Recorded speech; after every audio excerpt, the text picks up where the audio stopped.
오늘 보살행품의 마지막 단 이제 장작 아들 선덕하고 법시의 이야기거든요. 오늘 다 마칠 수 있으려는지 모르겠습니다만 원문을 한번 같이 읽어보겠습니다. 137쪽이거든요.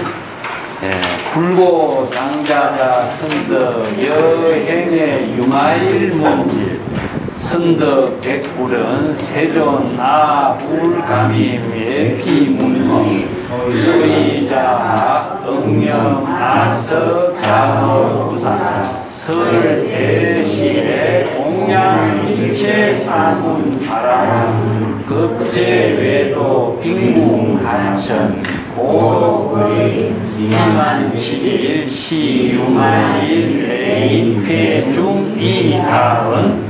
장자자 부외시에 부당여여소설 강의법시지에 하용시제시회의 아은거사 가의법시지회 다발법시회자 무전무무 일시공양 일체중생 심연법시지회 138쪽 봅시다.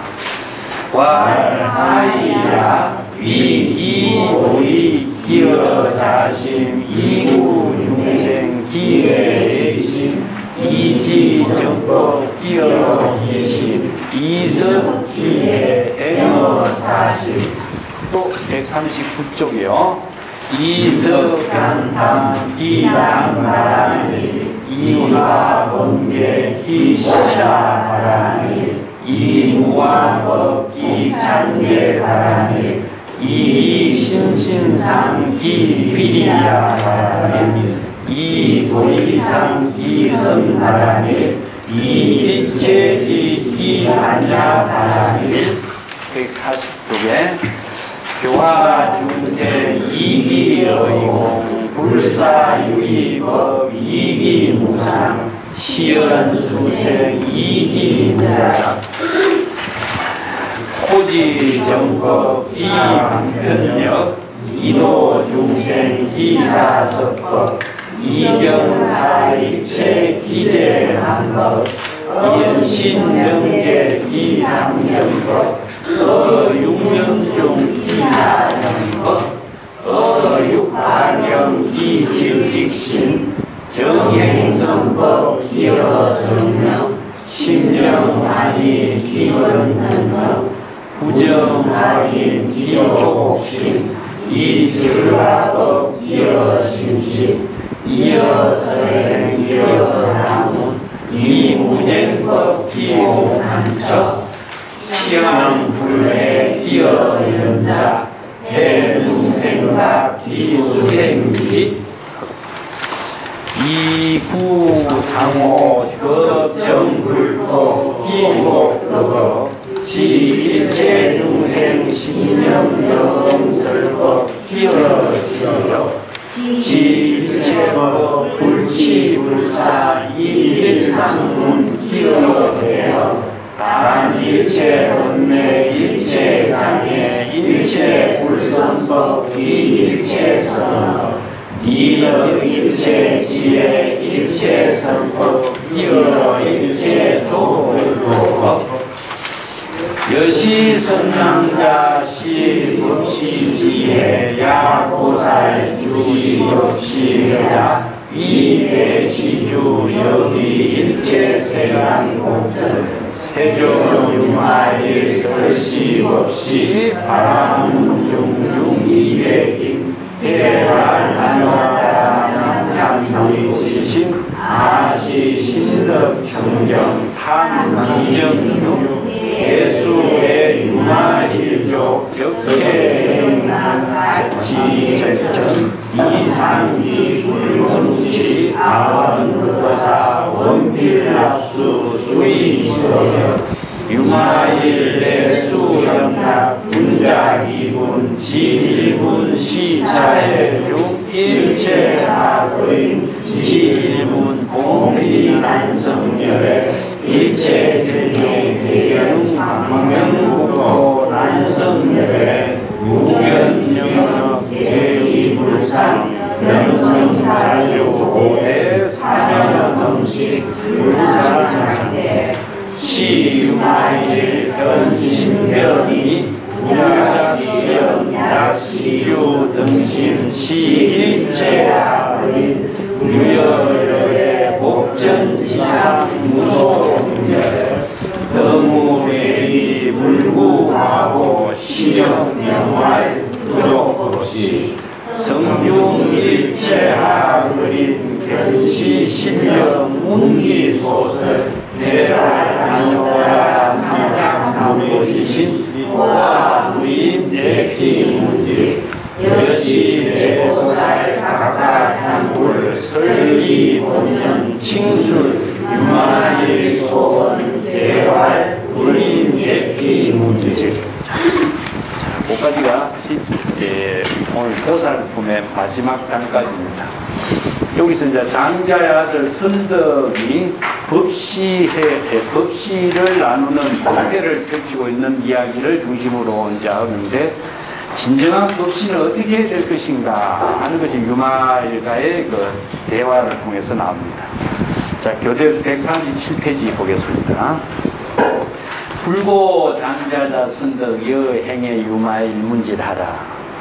선덕 백불은 세조 나 불감의 피문질입니다. 부처님이 장자의 아들인 선덕이라는 그 사람에게 그대가 유마일 거사를 찾아 방문해서 유마일 거사의 문병을 하도록 하라, 이런 지시를 했죠. 선덕이라고 하는 장자의 아들이 또 여러 가지 그 불법의 지혜를 갖추고 법보시도 할 수 있는 능력을 갖춘 인물이니까 이제 장자의 아들 선덕을 지시를 한 겁니다. 근데 선덕이 부처님에게 말씀드리기를, 세존이시여 나는 그 일을 감당할 수가 없습니다. 그 유마거사를 찾아가서 유마거사를 문병하는 일을 저는 감당할 수 있는 능력이 없습니다. 왜냐하면은 응염 이렇게 과거에 나는 이런 기억을 하고 있기 때문입니다. 아석 자어부사, 옛날 스스로 내가 부친의 집에서 대법보시를 공양을 베푸는 대시회를 개설하고 일체의 사문과 바라문과 모든 외도들 뿐만 아니라 빈궁 하천민, 이게 빈궁 하천민은 이제 그 글식을 하는 분들이죠. 하천이라는 것은 신분이 낮은 사람들이 있고, 또 빈궁한 사람들이고, 또 고독그림, 고독그림이라는 것은 이제 홀로 사는 사람은 고독그림이에요. 그럽니다. 부모라든가 이런 이제 돌봐줄 사람이 아무도 없는 것을 고독이라 그랬어요. 근데 혼자서 사는 거린들, 이런 사람들을 자기의 아버지 집에다가 초청을 해서 모든 사람들에게 크게 베푸는 그 모임, 법회를 하고 있을 때입니다. 대시회라고 하는 그런 의미를 두고 있죠. 여기에 대시라고 하는 것은 큰 베푼 모임인데, 여기 이제 신분이 일체 사문도 들어가고 바라문도 들어가고 외도도 들어가고 또 빈궁한 하천, 이게 하천민이라는 것이 인도에서는요,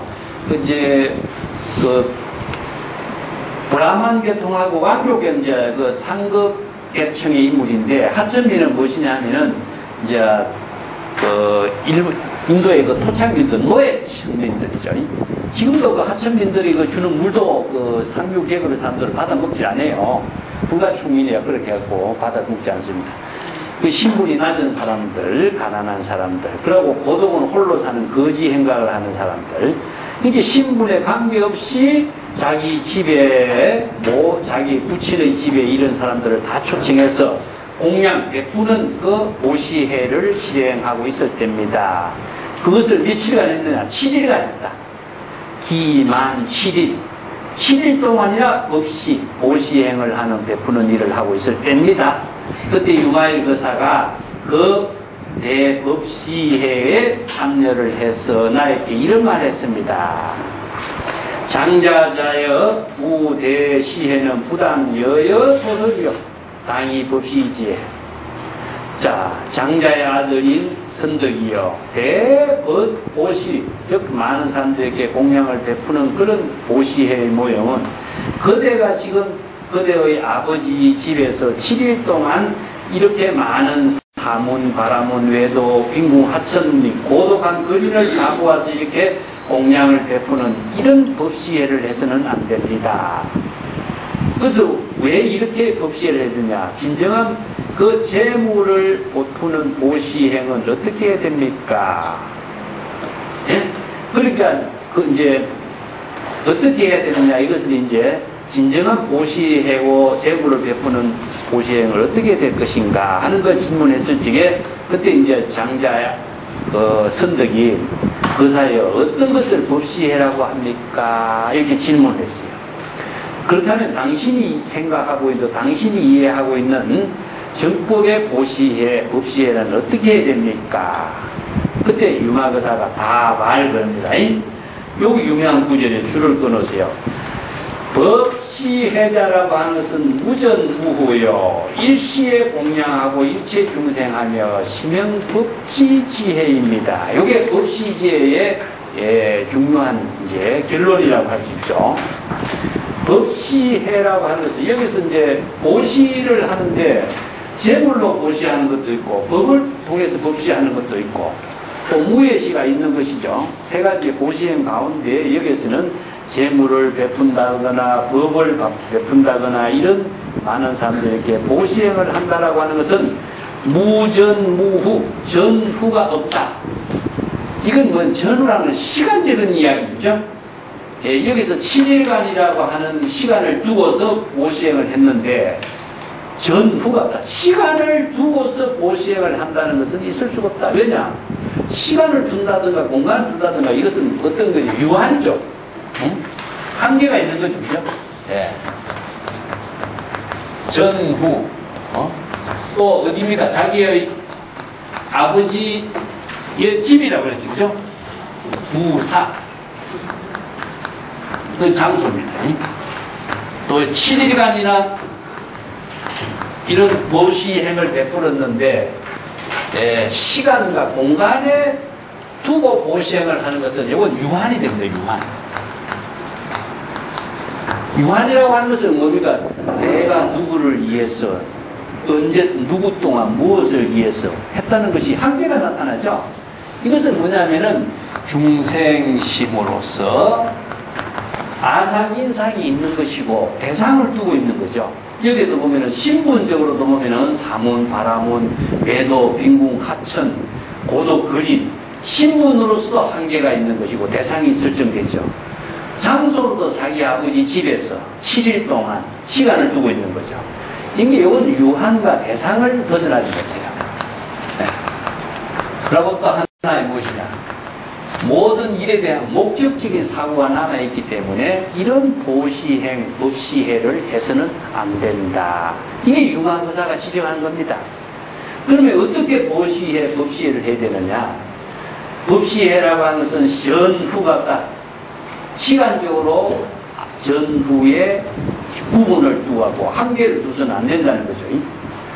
일시에 공양을 해야 되는데 일시에 일체 중생에게 공양을 해야 된다. 자, 이게 지금 뭡니까? 일시에 시간, 공간이 초월된 거죠. 일시라고 하는 것은. 그죠? 그걸 일시에 일체 중생에게 공양을 하는 것이 바로 이름하여 법시해라고 할 수 있다. 자, 이거는 또 무한이 되겠죠. 시간, 공간을 다 초월해서 무한 일체 중생이니까 일체 중생을 어떻게 일체 중생이라는 것은 일체의 모든 재물과 모든 것이 다 포함되어 있죠. 이것은 뭐냐 하면은 법계와 하나된 경지를 표현하고 있습니다.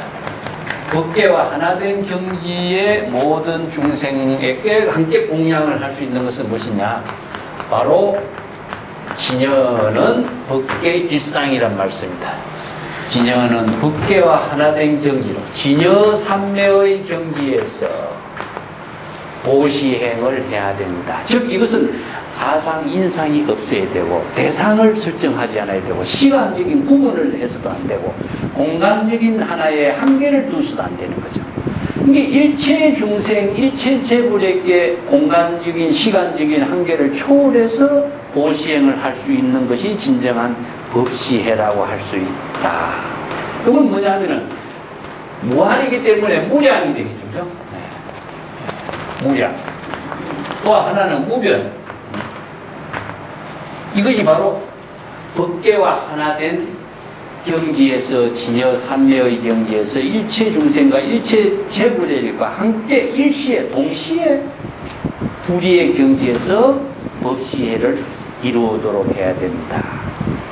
자, 이 부분을 이제 법을 베푸는 것, 공양을 베푸는 것은 보시바라미를 진정하게 어떻게 해야 할 것인가 하는 부분이 융화의 법문에서 나옵니다. 여기서 전후가 없다라고 하는 유명한 이야기가 중국의 그 오대산을 방문했던 무착 무니선사가 문수보살을 칭견하러 가요. 그러니까 문수보살의 화신으로서 동자가 나와가지고 어디에서 왔는가? 남방에서 왔다. 남방의 대중은 얼마만큼 되느냐? 남방의 대중은 무궁무진하게 많다. 그럼 많은 사람들이 법회에 참석해서 법문을 듣고 수행한다 하니까, 그러면 여기에서는 대중이 얼마만큼 되느냐? 전삼삼 무삼삼이다. 그러죠? 예? 예. 그 유명한 이야기가 나옵니다. 전삼삼 무삼삼 이런 말. 그래서 이제 요게 전삼삼 무삼삼이 뭐냐? 그죠? 전후가 모두 똑같죠? 삼삼이라는 글자, 그죠? 이것은 무궁무진 불의의 경지를 이야기해요. 앞뒤도 여여한 경지를 전삼삼 무삼삼 이렇게 해요. 그래서 이제 이것은 공간적으로도 시간적으로도 이것은 숫자적으로도 이것은 표현할 수 없는 세계를 표현해요. 예. 그래서 여기서 이런 전삼삼 후삼삼이라고 하는 말은 유마경에 무전, 무후 이런 말을 토대로 해서 선생들이 그 새로운 법문으로서 제시하고 있는 말로 보면 됩니다. 자, 그 뒷장 넘어가 봅시다. 138쪽에 고하야 이 보리기 자심하고 이구 중생기 대비심하고 이지 정법의 기의 희심하고 이석지의 행의 사심하고 요 네 가지는 사무량심입니다. 보살도를 실천하는 것으로 해서 대법시해를 이루도록 해야 자비희사죠. 그죠? 자비희사의 사무량심의 보살도를 실행하는 실천을 통해서 대법시해를 해야 된다 하는 구절을 이렇게 설명한 거죠. 자, 어떻게 해야 되느냐? 사무량심으로서 법시를 해야 되는데, 보리, 발심이죠. 깨달은 보리는 발심과 똑같습니다. 발보리심이니까. 자, 이것은 무엇이냐면은, 자, 자신을 바로 진여의 지혜로 깨달음을 이룸으로 해서 자비심을 실행하고, 키라고 하는 것은 일으키고 이런 말인데, 실행한다는 의미예요. 자비심을 일으키는 것은 뭡니까? 자비심으로 실행하는 거죠. 그렇기 때문에 표현적으로는 일으키다 한 말이지만, 내용적으로는 뭐냐면은 자비심을 실행하는 겁니다. 발심한다면 마음을 일으키라 하는 것은 뭡니까? 자각하는 거죠. 내용적으로는. 그렇기 때문에 여기도 기심이라든가 발심이라든가 이런 말은 그런 자비심을 실행하는 겁니다. 자, 또 구중생을 구제하는 그 마음을 가지고서 대비심을 일으키고 대비심을 실행하고자 하고 정법을 잘 수지하는 것으로 해서 자신의 깨달음의 마음을 이루도록 하고 일으키게.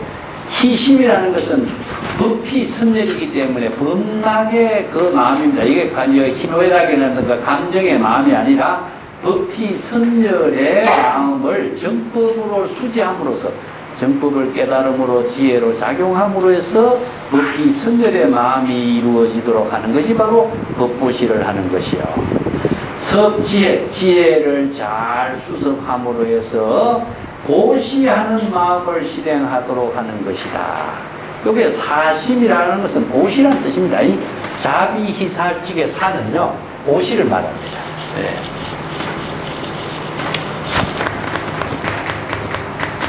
사는 보시다. 보시라는 것은 이제 자신의 마음을 아끼는 모든 마음을 갖지 않고 자신의 지혜와 재물과 모든 마음의 작용을 이렇게 베푸는 것을 살아버리죠. 이제 버린다는 뜻이 아니라 베푸는 의미를 두고 있습니다. 지혜를 가지고 보시에 베푸는 마음을 하는 것이 바로 법시해다. 그래서 여기 이제 사무량심을 가지고 보시행을 하는 것이 바로 진정한 법시의 모임이 된다. 139쪽으로 넘어가 봅시다. 네. 뭐 자비희사라든가 이런 실천이 여기서 여러 분 나왔습니다만 여기에서는 법보시를 실행하는 구체적인 내용으로서 이제 이야기하고 있는 겁니다. 그 다음에 139페이지에 위에서는 단하고 시라, 단은 보시고 시라는 계율을 지겠고 찬제는 바로 인욕이고 비리야라고 하는 정진을 말하고 선은 선나 또 반야 지혜, 이게 육바람이죠. 그래서 육바람이를 구체적으로 실천하도록 하는 것이 바로 일체의 중생에게 일시에 공양을 올리는 법시의 모임이 된다. 이게 구체적으로 우리가 육바람이라든가 사무량심이라든가 이런 보살도 실천 그 자체가 바로 법보시도 되고 또 지혜로운 보살행을 실행하는 것도 되고 하는 거죠. 자, 139페이지 위에서 보겠습니다. 이서 간탐하여 기단 바람이라고 여기서 인색하게 하는 마음, 탐욕하는 마음을 잘 수습해서 그런 마음을 갖지 않고 보시바라미를 실행하도록 하는 것이요. 이게 아낀다든가 탐욕한다는 것은 자아의식이 남아있죠. 이 때문에 자아의식을 갖지 않음으로 해서 시절 인연에 맞추어서 베푸는 그런 마음을 갖는 것이 보시바람이다. 그래서 보시바람이는 세 가지입니다. 항상 법보시가 있고 설법을 해서 바른 지혜를 하고 깨달음을 함께 나누는 것이 법보시고 또 재물보시는 자신의 넉넉함을 함께 나누는 거죠. 그 재물을 가지고 가난한 사람들에게 함께 그 나누는 그 재물보시가 있고 무예시라는 것은 편안함을 서로 나누는 거다. 이게 주위에 있는 사람들에게 서로의 그 마음의 불안함을 갖지 않도록 하고 편안함을 함께 나눌 수 있도록 하는 거. 근데 이거 참 편안함을 하는 게 나눈다는 것은 정말 우리가 삶을 살아가는데 중요한 일이죠. 이게 주위에 있는 사람들, 함께 하고 싶은 사람, 함께 같이 있고 싶은 사람, 그런 사람이 되는 거죠. 난 저 사람하고 함께 하고 싶다 하는 마음을 갖고 있을 때 같이 있으면 편안하고 행복해지니까, 그죠? 그래서 함께 하고 싶은 마음을 갖도록 해주는 것을 무예시라고 해요. 무예시라고 하는데, 무예시의 가장 중요한 것이 구체적인 실천은 무엇이냐면은 이제 화안애어라고 제가 자주 이야기했죠. 웃는 얼굴하고 좋은 말씨를 나누는 겁니다. 웃는 얼굴하고 좋은 말씨를 나누지 않고서는 주위 사람들에게 편안함을 나눌 수가 없어요. 여기서는 이제 돈이 들어가는 것도 아니고 다른 것이 아무것도 필요 없어. 서로의 그 마음을 편안하게 해주는 것은 무예시로서 보시바람일에 가장 중요한 이화 범계의 이 시라바람이라고, 즉 모든 계법을 범하는 마음을 잘 없애고 교화해서 지계, 즉 선정과 지향문이죠. 나쁜 악행을 하지 않도록 하고 바른 선행과 인격을 이루게 하는 지계바람일의 작용을 하도록 하는 것. 여기서 이제 범계라고 하는 것은, 계라고 하는 것은 자신을 사막도에 떨어지게 한다든가 나쁜 악행을 통해서 인격을 상실하게 하는 것을 방지하는 것을 말하고 있습니다. 그래서 이런 것은 무엇이냐면 유심의 철학이 다 뒷받침돼야 돼요. 모든 것은 뭐냐, 자아의식이 없다. 첫째는 또 대상 경계에 대해서 모든 존재가 고정된 실체가 없다 하는 이 두 가지의 사상을 갖고 있어야 돼요. 자아의식을 갖고 있으면은 이게 시다 바람일도 안 되고 보시 바람이라 할 수가 없어요. 어떤 인욕행도 할 수가 없어요. 그래서 이제 대성불교에서 가장 중요한 그 실천은 내가 유심의 철학이다 이런 말을 자주 쓰는데, 유심은 무엇이냐? 일체 유심조죠. 모든 것은 자신이 마음으로 짓는 겁니다. 일체 유심조. 그래서 일체는 무엇이냐? 일체의 모든 법을 말하는데, 일체의 모든 법은 내가 지금 자아의식이죠. 자기 존재에 대한 의식도 일체법이 들어가고, 또 대상 경계의 모든 사물을 보고, 사물이나 사람이나 어떤 모습을 보고 그에 대해서 좋다, 싫다, 나쁘다 이런 여러 가지 분별적인 사고를 이런 것도 뭐냐? 자기가 자신의 마음이 만들어낸 결과일 뿐이지 자아의식, 자기 존재라고 하는 고정된 실체의 모습이 사실 없는데 자기의 자존심이라든가 자아의식이 만들어낸 것일 뿐이지 실제로는 아무것도 없거든요. 그리고 우리가 일체 유의법, 영웅한포형이라고 건강경에서 이야기하고 있는 것처럼 모든 사물은 자신의 망상 속에 있을 뿐이에요. 그 자기의 망상이라는 것은 실체가 없는데 자신이 있다고 생각하는 고정관념, 착각, 그 집착 때문에 있는 것이지 그 집착을 비우기만 하면은 아무것도 없는 거죠. 근데 사람들은 자아의식하고 자신이 생각한 고집대로 그것이 있다고 생각하고 거기서 벗어나지 못하기 때문에 자존심 상한다, 마음의 상처를 받았다, 이런 의식을 갖게 되겠죠. 그래서 이것이 아무것도 없다. 오직 마음으로 인식하고 마음으로 생각하고 망심으로 만들어낸 것일 뿐이지 실체로 존재하는 건 아무것도 없는데 그것이 있다고 생각하니까 자기 스스로 병을 만드는 것이다. 그래서 일체의 모든 것은 뭐냐? 실체가 없다. 공이다. 이걸 알아야 돼. 그래서 이제 자아공이죠. 자아의 실체가 고정된 것이 없다.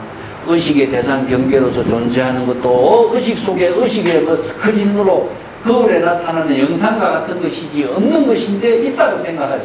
그렇기 때문에 아공도 비우고 법공도 비우고 했을 적에 자신의 마음이 쓸데없이 망념으로 만들어낸 것일 뿐이다. 이 자각을 함으로 해서 바람일의 실천을 할 수 있죠. 인욕행도 할 수 있는 것이고 지게도 할 수 있는 것이고 자아의식에서 벗어날 수 있는 거죠.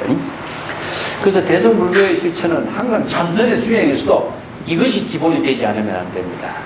우리가 자각을 한다고 뭘 자각하겠어요? 뭘 비우겠어요? 마음 비운다 그랬을 때 비우는 게 뭘까? 자아의식을 비우고 대상 경계를 비워야 마음이 편안해지는데 비우는 것이 뭘 비우고 어떻게 비우는지 모르고 우리가 실천할 수가 없습니다. 그래서 유심, 일체 유심조다. 이 법문을 항상 발심을 하게 하는데도 또 마음을 비우게 하는데도 이 유심이 실천이 가장 기본입니다. 이 무아법으로 이 찬재바람이다. 이 무아법이 뭡니까? 아상, 인상이 없는 것이고 의식의 대상 경계가 없다. 실체가 없다는 이야기죠. 일체 계곡의 경지가 바로 무아법입니다. 자아의식도 없고 의식의 대상 경계도 없는 것이 무아법이죠. 그래서 일체 계공의 경지를 깨달아 체득했을 때 무아법. 그래서 이제 우리 금강경에도 무아법을 깨달아 통달하기 때문에 무생거린을 이룬다고 나와 있어요. 그래서 무아법이라는 것은 금강경에서 이야기한다면 아상, 인상, 중생상, 수자상이 없는 겁니다.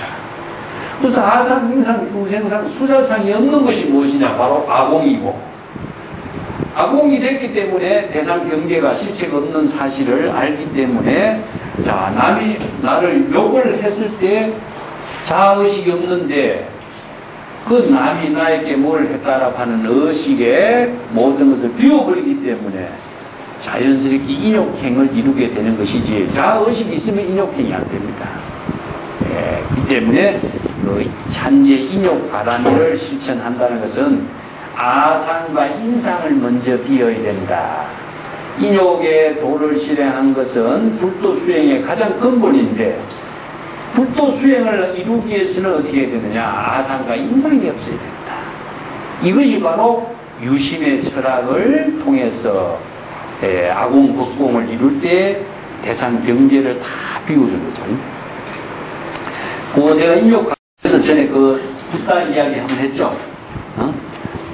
바라문이 세존을 찾아와가지고 자기 친구를 이렇게 불제자로 만들었으니까 자기 친구를 이렇게 데려갔다 해서 바라문이 와서 욕을 한참 하고 있는데 그 세존이 그 말을 다 듣고 난 뒤에 하는 말이 당신 나에게 할 말 다 했느냐, 나에게 하고 싶은 욕설을 다 했느냐 하니까 다 했다. 그럼 내가 한마디 할 테니까 당신 들어주겠느냐, 들어보겠느냐. 그래 해보시오. 당신 집에 손님이 오느냐? 온다. 손님 오면은 손님을 위해서 당신이 뭘 하시노? 음식도 차리고 과일도 챙겨드리고 손님을 대접하기 위해서 정성을 다해서 음식을 대접합니다. 그러면 당신이 정성을 차려 대접했던 음식을 그 손님이 먹지 않는다면은 그 손님은 그 음식은 누가 먹습니까? 어떻게 해결하느냐? 내가 만든 음식이니까 내가 먹죠. 나오죠. 저 똑같은 원리입니다. 내가 마음을 비우면은요, 나에게 들어올 거 하나도 없어요. 그래서 살해 무소수에 어떤 일이 닥치든지 그것을 내가 마음으로 받아들이지 않으면은 그것은 자기에게는 아무런 인연이 없어져요. 자기가 자신의 인격을 만들고 업을 만드는데 전혀 도움이 안 되는 거거든요. 이게 바로 그냥 유심의 전략이다. 자의식을 비울 때 남이 아무리 나를 욕설하고 비난할지라도 나하고는 관계없는 일이 되는 거예요. 궁극적으로 뭐냐? 비난하는 사람이 자기 스스로 신구의 삼업을 청정하지 못하고 업을 짓는 것밖에 안 돼요. 이 때문에 영타정진이란 말이 있어. 남으로 하여금 시기하고 질투하고 미워하는 마음을 일으키지 않도록 하는 것이 우리가 계법의 하나 중요한 일이거든요. 우리가 보통 생활하면서 남으로부터 미움을 받을 짓을 하잖아요. 남이 나에게 시기하고 질투하게 하는 마음을 일으키게 하는 일도 해서는 안 된다는 거죠, 우리가. 그렇기 때문에 노장자 같은 데도 그런 말 하잖아요. 어리석은 사람처럼 바보인 것처럼 연울려 치라. 그런 말을 써요. 우리가 세간을 살아가는데 가장 좋은 것은 뭐냐? 연울려 치다.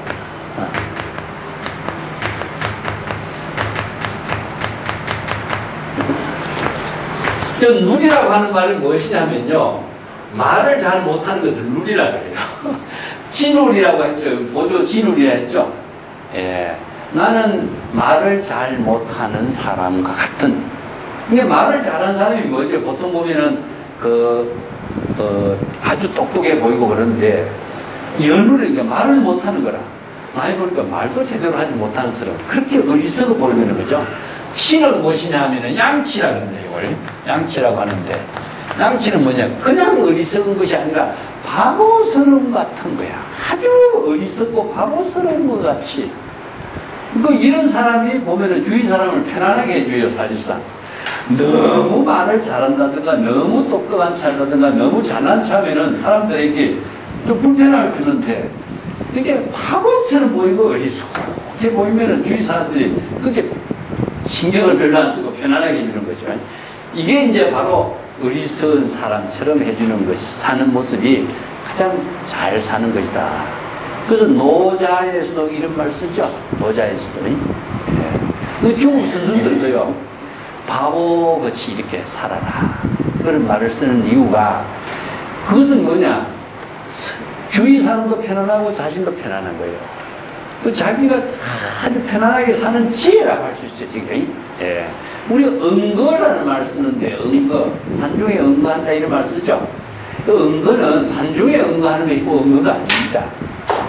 도시에서도 응거를 하고 시중에서도 응거를 하는데, 응거하는 그 자세는 무엇이냐 하면은요, 자기 자신을 이렇게 빛을 감춘다. 이게 화강이라 그래요.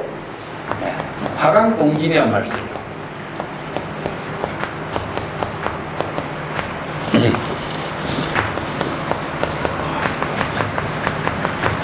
빛을 숨기는 겁니다, 이게. 화라고 하는 것은요, 빛을 숨긴다, 이런 의미를 두고 있어요.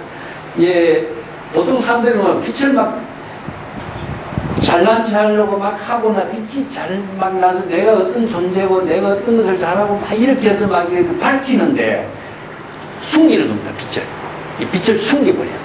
자기의 잘하고 뛰어난 것을 이렇게 감추는 것을 화라 그럽니다. 그럼 동지는 무엇이냐? 일반 서민들하고 주위에 있는 사람들하고 함께 티끌을 같이 나눈다. 티끌을 같이 뒤집어 쓰고 있는 거죠. 그렇게 똑같이 이걸 불교에서 얘기한다면 동사섭이에요. 동사섭. 보살도에서 동사섭이라고 하는 것은 주위 사람과 하나도 구분을 하지 않고 똑같이 함께 하면서 보살행을 하는 것을 말하는데, 이렇게 빛을 숨겨야만이 주위 사람하고 이화감이 안 생겨요. 이제 너무나 잘난 척 확 뛰면 주위 사람하고 딱 거리감이 생겨버리고 위화감이 생기기 때문에 동화가 되질 않아요. 그래서 연울여치라든가 화강동진이라든가 이런 말이, 이게 세상을 살아갈 때 가장 그 하나의 그 좋은 지혜를 자기 응거한 거죠. 자기 자신을 숨기면서 사는 지혜다. 그 일본의 그 니꼬의 그 원숭이 세만이 있죠. 마찬가지입니다.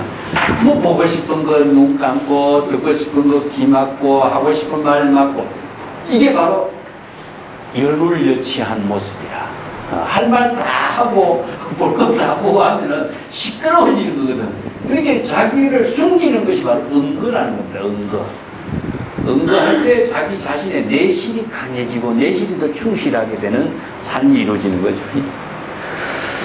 자, 이 신상의 기 비리야 바라니려, 자신의 몸과 마음에 집착하는 모든 생각을 여의고 바로 시절 인연에 따라서 지혜로운 삶을 보살도로서 실천하는 것을 정진바라니라. 그것은 뭘 정진하느냐 이런 말을 하죠. 불교에서 수행할 때 정진하는데 뭘 정진하겠어요? 시절 인연에 따른 지혜로운 삶에 충실하는 게 정진입니다. 왜냐하면 시간과 공간 속에 자신의 삶을 사는 것이 정진인 것이지, 시간 공간을 끊어서 우리가 무슨 수행을 정진하겠어요?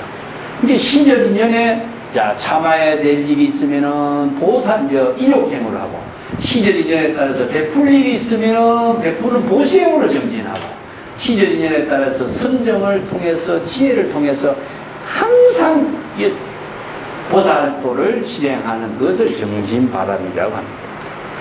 이 보리상의 기선 바람이하고, 자, 망념을 자각하는 발보리상, 보리심에 의해서 선정바람이를 실행하고, 이 보리상이라고 하는 것은 깨달음의 모습인데요, 발심의 모습이나 깨달음의 모습이라는 것은 망념을 자각할 때 이루어져요.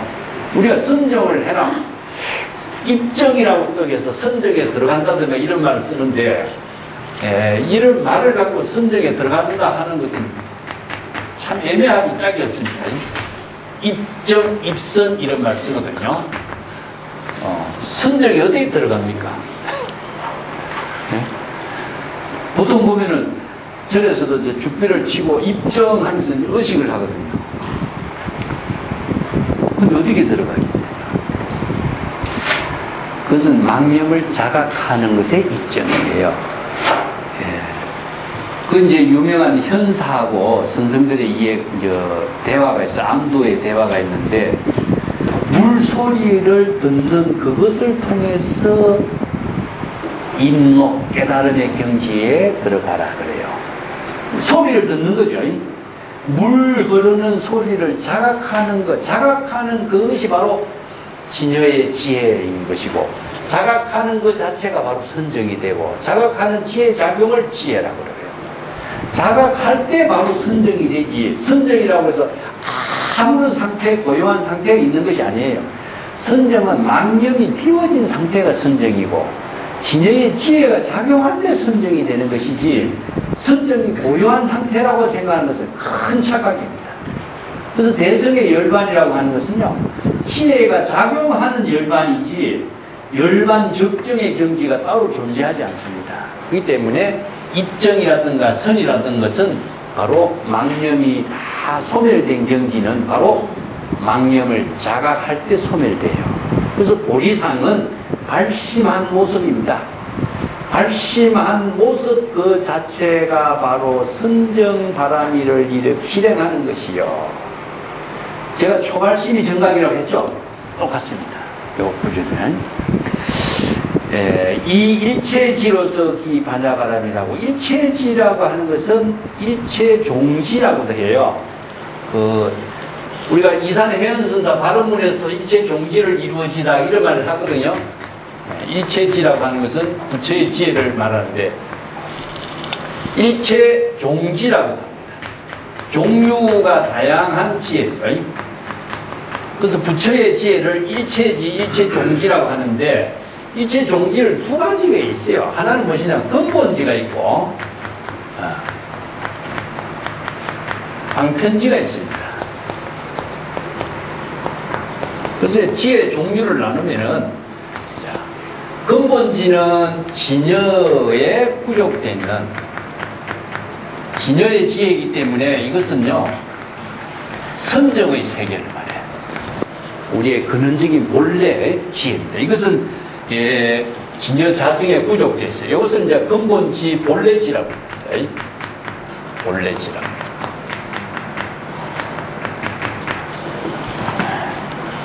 이걸 선정이라고 해요. 방편지는 무엇이냐면 후덕지라고 그래요. 이것은 후덕지. 체험을 통해서, 즉 일사일지라고 하는 체험을 통해서 체득되는 방편의 지혜입니다. 우리가 보통 이제 일상의 직업을 갖고서 얻은 지혜가 바로 후덕지적인 지혜입니다. 근본지와 후덕지가 달라요. 이것은 바로 이제 해라고 표현하는데, 해는 방편의 지혜입니다. 방편의 지혜라고 하는 것은 시절 인연과 함께 이루어지기 때문에 이걸 또 차별지라고도 이야기해요.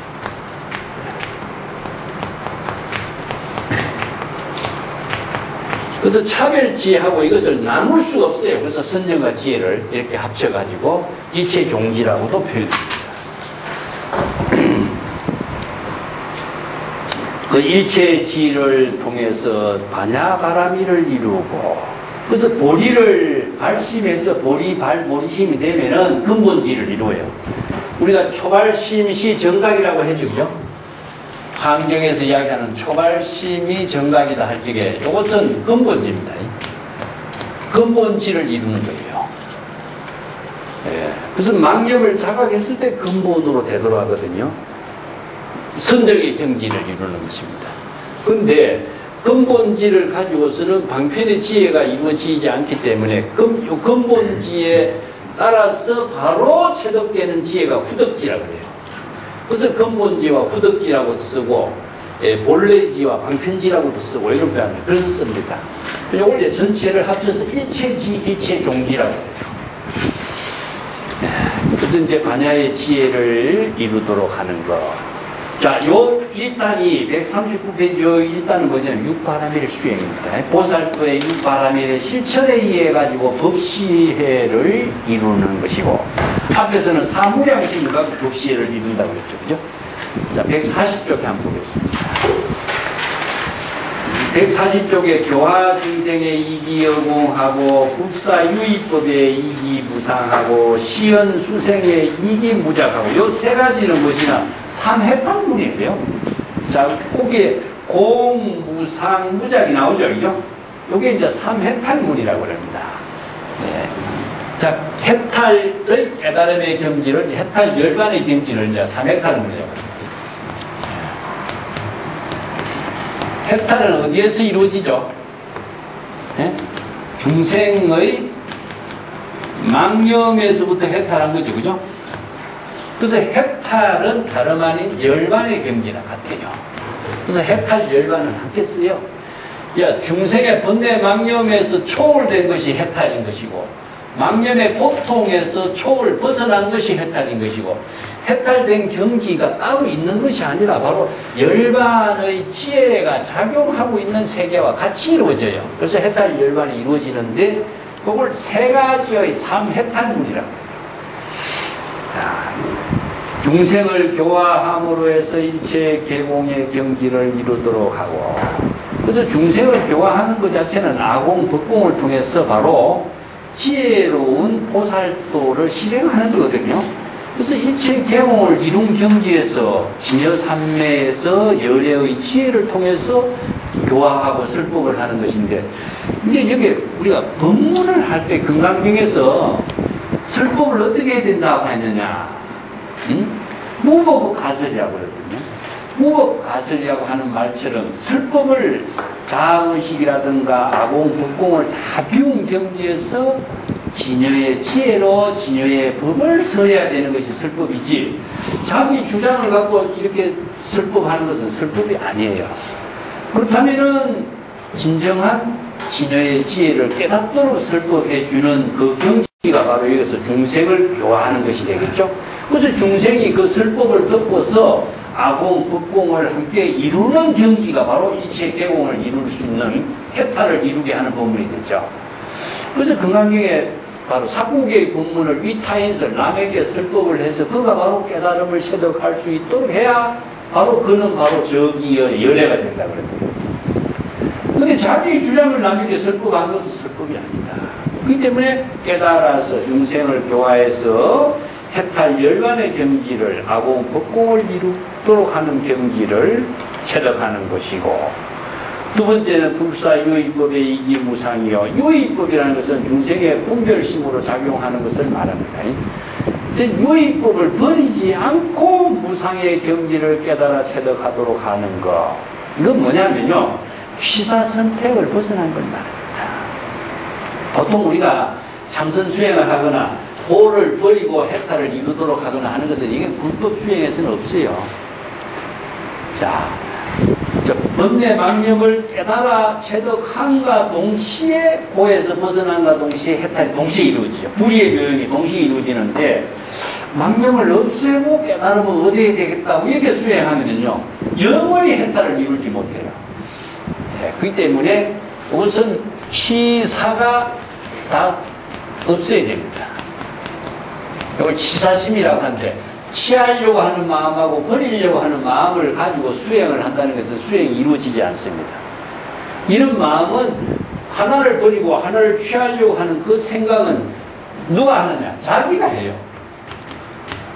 자기가 취하고 버리려는 생각을 가지고서 대상을 두고 목적을 두고 수행을 하는 것은 수행이 될 수가 없습니다. 이런 생각을 갖고서 수행을 해서는 안 된다. 그렇기 때문에 자, 발심은 어떻게 되냐면요, 발심은 망념을 자각할 때 바로 발심이 이루어지죠. 그럼 발심이 바로 아상인상도 없고 목적도 없이 유의법을 버리지 않고 바로 무상의 경지를 이루는 겁니다. 네. 자, 여기서 내가 어떻게 목적을 가지고 수행을 한다는 것은 수행이 될 수가 없는 거죠. 그래서 바로 발심이 유의법을 버리지 않고 무상의 경지를 깨달아 이루도록 하는 겁니다. 무상은 아상인상을 다 비운 경지죠. 아상인상이 다 없어진 경지. 이것도 무상의 경지도 유심의 철학을 통하지 않고서는 이루지 못하는 세계예요. 시은 수생의 이기무작이요. 여기서 수생이라고 하는 것은 생로병사의 모든 시절 인연의 일을 받아들이는 것을 말합니다. 왜냐하면 우리가 현실에 있어서 사바세계에 살고 있는 우리는요, 사바세계의 시절 인연을 벗어나서 살 수가 없어요. 그래서 생로병사, 시절 인연에 따라서 이루어지고 있는 모든 일을 그대로 받아들이고 그것을 다 놔두면서 우리가 바로 깨달음의 지혜로운 삶을 살아야 돼요. 그렇지 않고서는 살 수가 없었어요. 자, 서가세존이 태어나가지고 생로병사의 모든 시절 인연을 다 받아들이고 그 가운데에서 성도를 해서 깨달음의 세계를 제시했잖아요. 똑같은 경기죠. 우리가 육체를 갖고 있다라고 하는 것은 시절 인연을 떠나서 우리들의 삶을 실행할 수 있는 또 다른 세계가 없기 때문에 그래요. 그렇기 때문에 이 말이 유마경에서 유명한 것이 뭡니까? 철연상정이에요. 진흙밭에, 진흙탕에 우리는 사바세계에 살아야 되는데, 사바세계에 살면서도, 자, 시현, 일체의 깨달음의 경지를 다 시절 인연을 통해서 우리가 받아들이고, 그것을 깨달음의 지혜로운 삶으로서 다 이루도록 하는 능력을 갖추게 되겠죠. 거기에서 바로 해탈 열반을 이룰 수 있는 것이지, 이 사바세계를 벗어나서 해탈 열반을 이룰 수 있는 곳이 없는 겁니다. 이 때문에 시절 인연과 함께 모든 것을 다 수용하면서 그것을 바로 깨달음의 지혜로 이루도록 하는 그 법문이 무엇이냐? 바로 유신의 철학입니다. 이 때문에 항상 발심을 하거나 자각을 하거나 할 때 참선 수행을 하기에 기본적으로 일체 유의법은 영홍한포영이요. 유신입니다. 유신. 육체의 자의식이라든가 대상 경계는 내가 자신의 마음으로 만들어낸 하나의 일이 불과하다. 그래서 이제 마음 작용이다.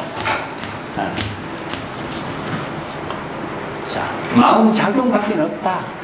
그거 말고 또 무엇을 대상으로 추구하는 것은 또 다른 경계를 만드는 것이다. 여기서 시현, 수생, 이기, 무작이라는 이 말 상당히 어려운 말입니다.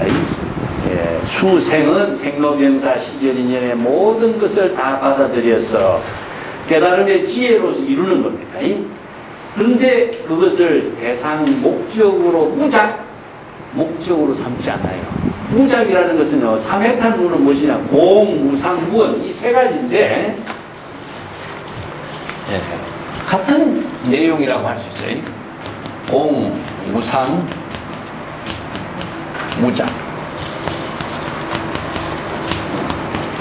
공은 무엇이냐면은 아공과 법공, 자아의식과 의식의 대상 경계를 다 비우는 것이 공이죠. 그래서 공은 일체 개공이죠.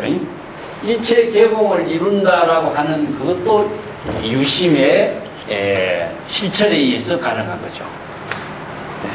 유심입니다. 모든 것은 자신의 마음 작용으로서 자아의식을 느꼈던 것이고 마음 작용으로서 의식의 대상으로서 무엇을 인식하고 집착했던 것이다. 그렇기 때문에 궁극적으로 뭐냐? 내 마음 작용에 불과했다. 그렇기 때문에 아공, 법공을 다 비울 때게 공. 자, 공의 경지가 바로 진여가 됩니다. 그것은 진여의 지혜를 이루는 것이고 진여의 지혜 가운데는 무엇이냐? 의식의 대상 경계가 없어요. 이거는 무주 마찬가지입니다. 어떤 사물에 집착하는 것도 아니고 무소유 존재하고 있는 것도 없어요. 그렇기 때문에 상이라고 하는 것은 무엇이냐? 자의식뿐만 아니라 자기가 생각하고 있는 이미지까지도 전부 다 여기에서는 망심으로 존재하고 자기의 집착으로서 자기 생각으로 만들어낸 것일 뿐이다. 그렇기 때문에 집착을 다 여일 수 있는 경지를 공의 실천을 통해서 이루고 있는 것이 무상이 됩니다. 무작은 무엇이냐 하면은 무원과 같아요. 무원과 같이 자기가 조작하는 마음이 없는 겁니다. 조작이라는 것은 자기 마음대로 만들어서 생각해서 여러분 저러분 분별하는 생각이죠. 그리고 또 하나는 뭐냐? 목적지향입니다. 목적의식이에요. 목적의식. 내가 깨달음을 이루어야 되겠다. 부처가 되도록 해야 되겠다. 아니면 성공을 해야 되겠다. 내가 도를 이루어야 되겠다. 이런 것이 처음부터 뭐냐? 바로 조작이 되는 겁니다. 그래서 진여의 지혜로운 삶이 그대로 보살도를 실행하면 되는데 진여의 지혜로운 삶이 되지 못하면 어떻게 되냐? 자기 마음대로 조작을 해버려요. 그래서 목적 지향을 두고 있는 거죠. 그래서 목적과 대상을 두고 있으면 또 중생이 되기 때문에 이런 경지를 다 초월하도록 하는 것이 세 가지 해탈입니다. 자, 뒷장에 넘어가 보겠습니다. 141쪽에 호지 정법하고 기방편력하고 이도 중생의 기사섭법하고 이경사이체하고 기재만법하여 어신명제 기상병법하며 어육령 중에 기사념법하며 가지 보겠습니다. 정법을 잘 호지함으로 해서 방편의 지혜 작용이 되도록 하며 이런 말이죠. 정법을 호지한다는 것은 정법은 무엇입니까? 진여의 지혜로 이루어지는 법이 정법이죠. 그러면 사법은 뭐죠? 중생심으로 이루어진 것은 사법. 자, 항상 이 정법이란 말이 나오면은 같이 이해를 하시기 바랍니다. 정법과 사법과 외도법 세 가지로 이제 구분해서 보면 됩니다. 정법은 진여의 지혜로 이루는 것, 진여 삼매로 되는 거고, 사법은 중생심으로서 이루어지는 모든 것은 사법이고, 외도법은 심의 구법입니다. 마음 밖에서 도를 구하고 깨달음을 구하려고 하는 것, 이런 것은 외도법이죠. 해탈 열반을 다른 데서 구하는 겁니다. 뭐 천당에라든가 극락을 가서 거기서 해탈이 이루어진다고 생각한다든가 이런 것은 외도법이고, 자, 불법은 전부 다 정법으로 정법은 신구의 삼업이 청정함으로 해서 바로 깨달음의 지혜로운 삶을 이루도록 하는 것이 바로 정법입니다. 그래서 열애가 되고 보살도를 실행하는 법이 호지니까, 호지는 뭐냐? 바로 진여의 지혜로 번뇌망념이 타락하지 않도록, 번뇌망념에 떨어지지 않고 업을 짓지 않도록 방편의 지혜를 가지고 잘 실행하는 겁니다. 그래서 방편의 지혜는, 방편력이라는 것은 아까도 이야기했지만은 시절 인연에 함께 방편의 지혜를 쓸 수 있는 능력을 방편력이라고 하는데, 역은 지혜 작용의 힘을 역이라고 합니다. 그래서 얼마나 많은 그 방편의 지혜가 부족되어야 시절인연에 따라서 다양한 그 중생의 번뇌망념의 세계를 방편의 지혜로 자신이 잘 다스려서 정법을 호지하고 중생의 망념, 사념에 떨어지지 않도록 할 것인가 하는 능력을 갖춰야 된다는 거죠. 또 이도 중생을 제도하는 그 능력을 가지고 해서 사서법의 보살도를 실행하고, 그래서 사서법은 바로 보살도에 실천하는 네 가지 이제 동사설인데, 자, 보시행을 하는 겁니다. 첫 번째는 남에게, 보시는 아까 이야기했지만은 재물보시, 법보시, 무예시 세 가지 보시행을 통해서 중생과 함께 하는 보살행을 하는 것이고, 애의는 것이 화내어 했죠. 예? 웃는 얼굴하고 좋은 말씨로서 주위 사람을 편안하게 해주는 그런 애어. 이타라고 하는 것은 많은 사람들에게 도움이 되는 일을 하는 겁니다. 즉 법문을 설해서 바로 정법의 지혜를 이루도록 하고 해탈 열반의 경지를 이룰 수 있는 그 법문을 설해주는 것을 이타행이라 그래요. 그래서 우리가 자리 이타 그런 말 하는 것도 있죠. 동사섭은 아까도 화강동지처럼 같이 중생과 똑같은 입장에서 똑같이 보살행을 함께 하면서 자신을 응거하는 겁니다. 자신의 존재를 빛을 감추고 보살도를 실행하는 것을 동사섭이라고 그래요. 이 네 가지의 사서법을 보살도를 실행하면서 중생을 구제하는 일을 하는 겁니다. 이경사일체기 제안박불, 이것은 일체의 모든 일을 공경심으로서 잘 받들어 실행하고 자신의 암한심을 다 제거하는 그 마음을 보살도로 실행합니다. 일체의 모든 것을 공경한다라고 하는 것은요, 일체의 모든 중생을 공경한다는 이야기입니다. 저 일체의 모든 중생을 공경심으로, 경심을 하는 거죠.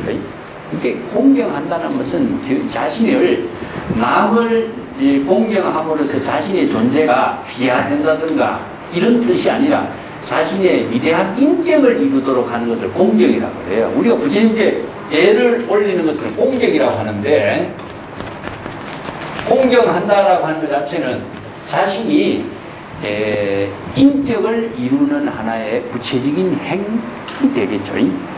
경의심이라고 그러는데, 경의심이라는 것은 여기서는요, 아상이 있어서는 경의심이 나오지 않습니다. 경이라고 하는 건 아상 인상을 갖고 경의심이 나오지 않습니다. 우리가 인사를 올리는데 거기에 공경한 경심이 인사를 할 수가 없어요. 아상을 가지고서는. 나는 전에는 내가 그 이야기 한번 했는가 모르겠는데, 그 나츠메 소색이라고 하는 그 일본의 참 유명한 대작가가 있어요. 여러분, 일본 돈 1,000원짜리에 그 나와 있어요, 사진이. 이 사람이 영문학자이기도 하고, 소설가이기도 하고, 또 한시의 또 천재예요. 원래 영문학과 출신인데, 그 이분이 말년에 저기 고배라고 하는 조그만한 그 절 밑에서 이제 병이 들어가고 거기서 이제 지내면서 절에 산책을 계속 이렇게 다닙니다. 자기 절에 산책을 갈 때 항상 보면은 나이 어린 동자성이 자기가 쓴 소설을 읽고 있는 거예요. 자기가 쓴 소설을 촛불을 켜놓고 읽고 있는 모습을 보고 나한테 죽을 때 무슨 유언은 나는 내가 죽고 난 뒤에 저 어린 동자성에게 49제를 부탁한다. 그런 경의심을 가지고 그런 글을 써난 게 있어요. 자, 그게 인간이 가장 순수하게 그 동자라고 하는 것은요, 어린 성이라고 하는 것은 그게 순수 그 자체잖아요. 그죠? 그게 이제 불교에서도 동자는 천진불의 상징으로 이야기하는데, 그 아주 천진하게 자기가 쓴 소설을 읽고 있는 모습을 보고 그게 경의심이 나는 거예요. 그게 뭐냐, 나이가 든 자신의 모습도 자의식이 그게 하나도 없고, 예, 그 공경하고 경의심이 바로 그런 가운데서 이루어지고 있는 것은 너무나 순수한 마음이 이제 나타난 것이 이제 항상 읽어볼 수가 있는 거죠. 자, 일체의 모든 중생에 다 공경한 일을 실행함으로 해서 자신의 암한 법을 모두 다 제거하도록 하는 이런 것이 바로 이제 자신의 위대한 인격과 지혜를 이루는 삶이 되는 것을 말합니다. 어신, 명제, 기, 삼견법하고 여기서 신은 법신을 말합니다. 자신의 육체의 몸이 아니라 진여법신과 명은 진여법신의 지혜작용과 제는 진여법신의 법제를 이루도록 함으로 해서 삼경법의 지혜로 견고한 지혜작용을 이루도록 하며 육념 중에 기사념법하고 육념이라는 것은 이제 6가지를 자각하는 거죠. 우리가 항상 보면은 이제 불법성 삼보에 대한 그 자각, 이게 불법성 삼보가 대상이 아닙니다. 자기 자신이 깨달음으로 부처의 지혜를 이루도록 하고 자기 자신이 여법하게 지혜로운 삶을 이루도록 하는 법을 자각하는 것이고, 성은 무엇이고 자기 자신이 항상 발심 수행을 하면서 바로 깨달음을 이루도록 하는 보살도의 정신을 잃어버리지 않도록 자각하는 것이고, 또 객법이 있어요. 객법은 자기 자신을 항상 청정하게 하고 지혜와 인격을 보살도로서 실행하게 하는 객법을 자각하도록 하고, 또 보시행이 있어요. 보시, 항상 보시, 법보시 아니면은 재물보시, 무예시 3가지 보시행을 통해서 자기 자신이 보살도로서 실행하도록 하고, 하나는 천엽이라고 해서 일체의 모든 인간계와 천상계의 모든 중생과 함께하는 깨달음의 지혜를 이루도록 하는 거예요. 이게 6가지예요. 보통 이러한 자기 자신을 바로 불법성 삼보의 지혜를 이루게 하는 것을, 구체적인 내용을 항상 자각하면서 보살도를 이루도록 하는 거죠. 그래서 이 사념법이라고 하는 것은요, 자신을 자각하게 하는 겁니다. 항상, 자, 이것을 한꺼번에 하는 것이 아니라 시절 인연에 맞추어서 자신이 자각하게 하는 지혜를 이루도록 하는 거죠. 그 142쪽에 넘어가 보십니다. 육화경의 직심하경. 이 육화경이라는 말도 이제 보살도 실천에 아주 중요한 덕목인데, 그것은 이제 신구이 삼업이죠. 그죠? 요게 4번째는 계율이 들어가요. 예. 자, 한번 적어볼게요. 육화경. 이 화라고 하는 말 자체도 이제 불교에서 전부 다 이야기하고 있는 것은 지혜로운 삶이 이루어지게 하는 것은 진여의 지혜와 불의의 경지를 이루는 것을 화라고 합니다. 그래서 6가지를 진여의 지혜와 화합된 경지에 보살행을 이루도록 하는 것이 무엇이냐 하면은 신구의 삼업이 청정이에요. 그렇죠? 네. 신, 구, 이. 그 다음에 개법이 되고, 견해가 들어가고, 또 아니면은 이가 들어갑니다. 이것이 6가지를 화목하게 되도록 하려면 어떻게 되느냐 하면요, 몸이 바로 청정해야 되겠죠. 입이 청정하고 신구의 사법이 청정하게 돼요. 청정하게 된다는 것은 바로 진여의 지혜로 이루어져야 되는 것을 말해요. 그 다음에 개법이 바로 여법하게 개법을 실행할 줄 알아야 되고, 견해는 무엇이냐? 정법에 대한 안목이 진여의 지혜로 이루어지도록 해야 되고, 이는 무엇이냐? 자리이타예요. 자기 자신도 이롭게 하고 중생도, 모든 중생도 자기 이타행이 되도록, 이평등이라 그래요. 그래서 이것이 바로 평등하게 지혜로 작용하도록 하는 것을 육화경이라고 합니다. 그렇게 화라고 하는 것은 다른 말로 화합이란 말 쓰죠. 화는 바로 진여 삼매를 중심으로 이루어지는 화합이지, 그냥 이것을 조금 잘 조화있게 하는 의미는 아니에요. 바로 이제 화합대중이라고 했을 적에 모든 대중이 바로 진여의 지혜로 화합이 되도록 하는 것을 바로 화합대중이라고 합니다. 그래서 신구의 삼업을 청정하게 하고 진여의 지혜로 되도록 하는 것이고, 개법을 바로 여법하게 수행해서 지향문과 작선문을 바로 청정하게 하고, 또 정법의 안목에 대한 견해가 같아야 돼요. 견해가 다르면 화합이 안 되죠. 그래서 정법의 안목을 갖춘 견해를 구족해야 되고, 다음에 마지막으로 6번째는 이제 자리이타, 즉 자기 자신도 이롭게 하고 모든 중생도 모두 이롭게 되어야 평등하게 지혜로운 이타행이 이루어지죠. 이런 것이 6가지 육화경이라, 이것도 보살도 실천 덕목에 들어갑니다. 정행선법에 기여 정명하고, 여기서 선법은 무엇이냐? 불선법과 선법을 이야기하는데, 선법은 성근공덕이 이루어지는 것을 말해주죠. 천수교계에서 우리가 이야기하는 10선법이 있는데, 신구의 삼업을 전부 다 10가지로 나누었습니다.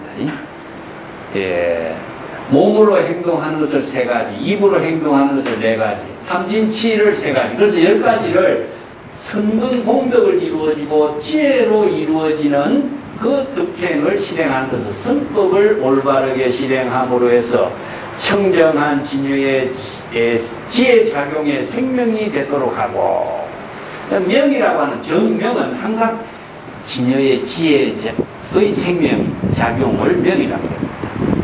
심정환희하고 기근현성하며 마음으로 항상 청정하게 환심을 가지고서 성근과 현성을 친근하며, 그 현자와 성자인데 현자는 사명이고 성자는 십성을 말합니다. 그래서 이제 보살도 가운데 십신, 십주, 십회양, 십행은 전부 다 삼현이 되고 십지 이상은 십성이 됩니다. 그래서 삼현십성이라고 그래요. 그래서 성자와 그 현자를 거기에 불교에서는 나누는데, 보살도 수행해서 이제 보살의 모든 수행은 현자, 성자 이렇게 나누죠. 자, 이걸 이제 삼현이라고 하고 십성이라고 합니다. 십성은 십지 이상의 보살을 이제 보살의 성자가 되면 불태전이 되죠. 중생심으로 생사윤회에 다시 타락하지 않는다, 불태전의 경지를 이룬다는 것은 성자의 지혜를 갖췄다, 이런 말을 쓰고, 삼현이라는 것은 이제 십신에서부터 십주라든가 십회양이라든가 아니면은 십행이라든가 이런 이제 수행자를 삼현의 수행자라고 하는데, 삼현의 수행자는 이제 아직까지는 지혜를 이제 끊임없이 체득하고자 노력하는 수행자들이죠. 보살도의 원력을 세워가지고 지혜를, 성자의 지혜를 아직까지 부족하지 못했지만 끊임없이 노력하는 수행자라고 이렇게 표현을 쓰는데, 이 보살도 수행을 전부 다 보살입니다. 보살을 다른 말 하면 가학유정이라 그래요. 가학유정. 그래서 깨달을 때는 부처의 지혜를 이루지만은 항상 중생심과 함께 작용해요.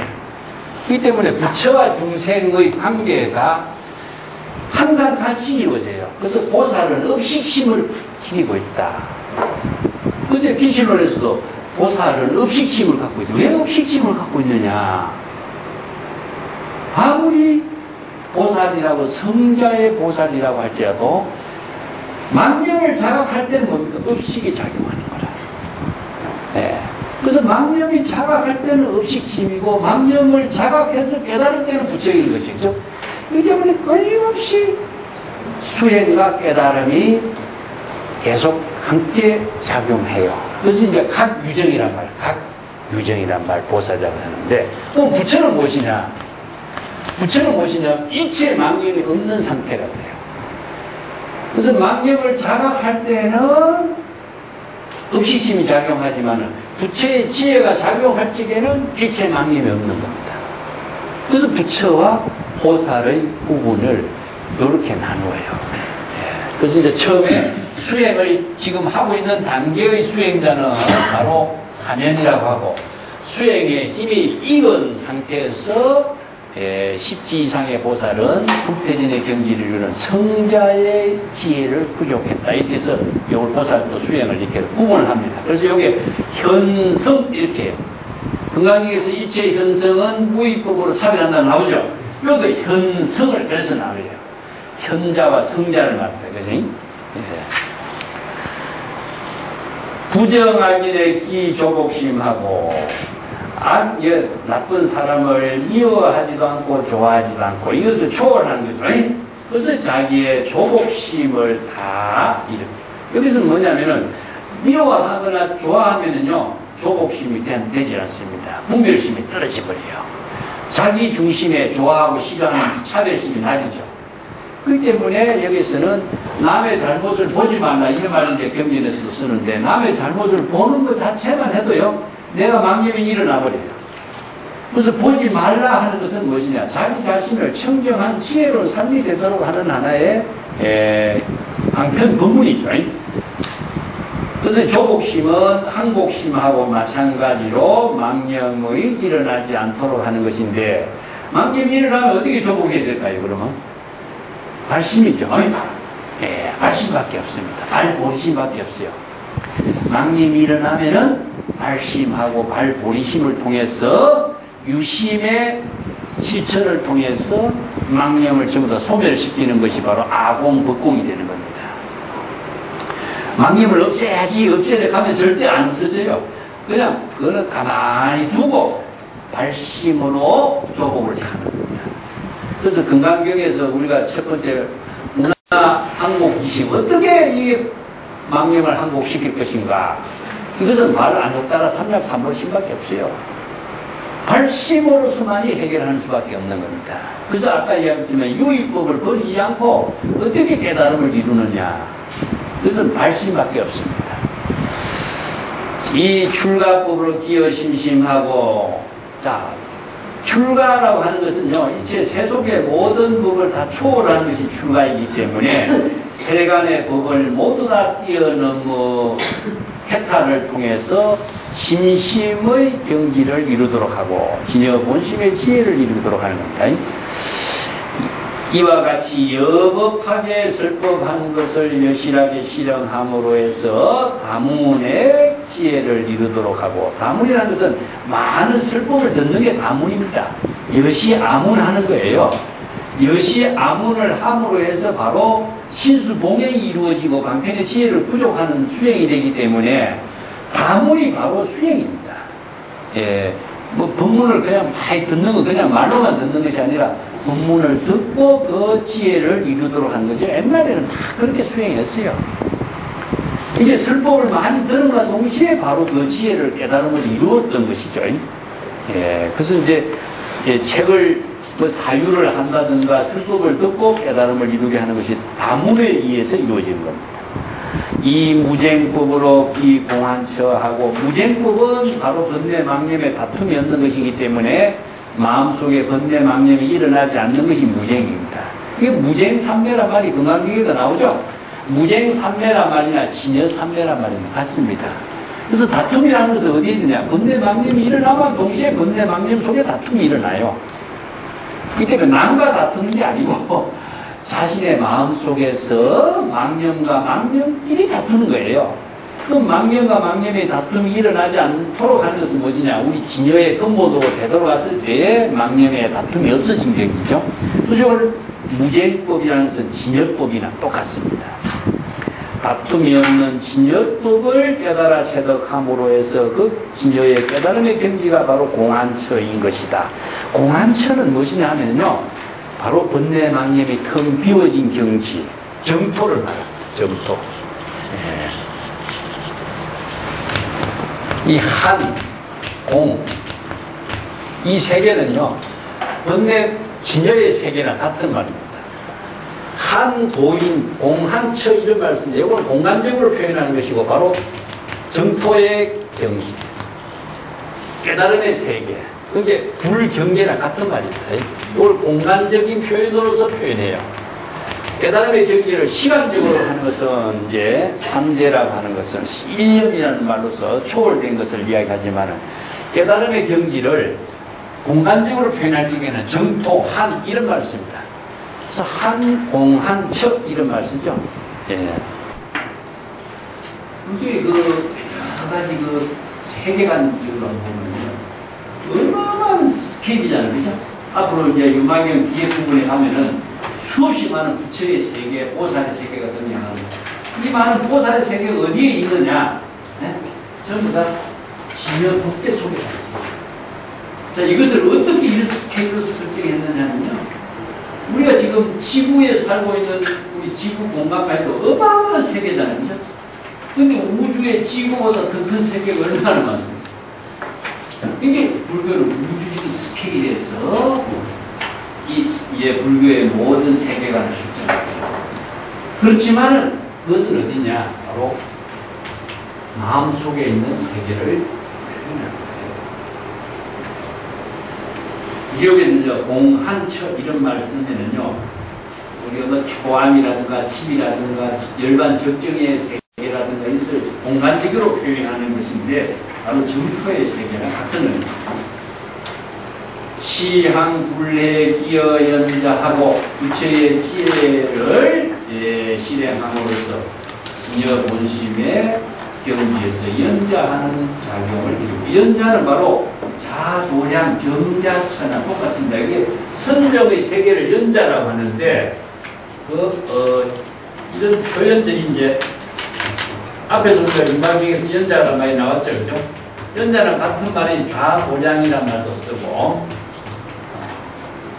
아니면은 정자라든가 바로 연자나 진여나 같은 말입니다. 선정의 경지, 공간적인 세계를 이렇게 표현하고 있습니다. 해 중생박의 기 수행지하고 중생의 모든 속박을 해탈한 경지가 바로 수행의 경지를 이루도록 하고, 바로 해탈의 경지를 이루는 것은 바로 수행을 통해서 이루어지죠. 그래서 불교는 신심수행, 방편수행, 수행하지 않으면 타락합니다. 항상 보살도에 있어서 실천은 무엇이냐? 수행을 통해서 이루어지는 수행. 수행이라는 것은 자각이라든가 아니면은 발심이라든가 이런 말이 전부 다 수행입니다. 그래서 수행이나 자각이나 똑같은 말이에요. 수행을 하지 않으면 타락하게 되거든요. 그래서 수행은 자각, 발심이기 때문에 자각을 할 때는 바로 불태진의 경지를 이루지만 자각을 하지 않으면 바로 중생심을 타락해요. 그래서 내가 자동문, 자각문 내가 그랬죠. 자각을 하지 않으면 바로 망념에 떨어지게 되죠. 그래서 항상 발심하고 수행하는 것은 중생심에서, 수행이란 말이 기본이 무엇이냐면은 중생심에서 진여 본심으로 되돌아간다고 하는 말, 그죠? 그죠? 아반하는 말이죠. 이게 불교의 수행입니다. 수행은 무엇을 얻는 것이 아니라 본래로 되돌아가는 겁니다. 그래서 이제 자각을 할 때 본래로 되돌아가고 발심을 할 때 본래로 되돌아가니까 바로 깨달음의 경지를 이루도록 하는 것은 수행을 통해서만 이루어집니다. 지일체법 불치불사하고 이 일상문에 기여되어가고, 일체법이 불치불사, 취하는 것도 아니고 버리지도 않는 것을 잘 알고 일상은 진여 일상의 경지를 깨달아 체득함으로 해서 지혜의 의로운 삶을 이루고 대업을 하면서 지혜로운 삶을 자기의 본업으로 시전인의 본업으로 삽니다. 업이라고 하는 방법이 145편입니다. 네?